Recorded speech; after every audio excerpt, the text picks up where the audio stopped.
अकोल्यामध्ये सावकारांविरोधात कारवाई करत प्रशासनाने शेतकऱ्यांना जवळपास 15 शेतकऱ्यांना त्यांची जमीन परत मिळवून दिलेली आहे।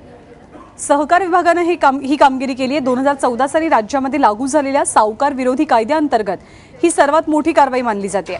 गेल्या वर्षभरात तब्बल 94 एकर जमीन मूळ शेतकऱ्यांना परत करण्यात आली आहे। लवकरच महसूल विभागाकडून या जमिनींचा 7-12 शेतकऱ्यांच्या नावे करण्यात येईल। तसंच दोषी सावकारांवरती फौजदारी कारवाई करण्यात येणार आहे। अकोल्याचे जिल्हा उपनिबंधक गोपाळ मावळे यांच्या नेतृत्वाखाली ही कारवाई केली गेली।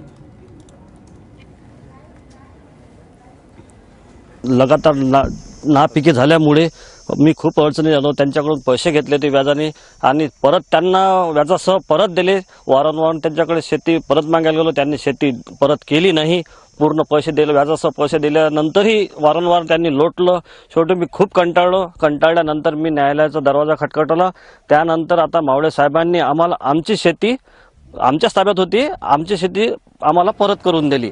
17 व्यक्तींनी 11 जे सावकार आहेत किंवा सावकारी व्यवसाय करणारे आहेत त्यांच्याविषयी या कार्यालयाकडे तक्रार केली होती। या कार्यालयाने जो महाराष्ट्र सावकारी कायदा आहे त्यातील तरतुदीनुसार सुनावण्या घेतल्या आणि त्या सुनावणीमध्ये कलम 18(2) खाली आदेश पारित केला। 13,80,000 या कर्जावर रकमेपोटी एकूण 88 एकर क्षेत्र या शेतकऱ्यांचं सावकारी खाली हडप केलं होतं।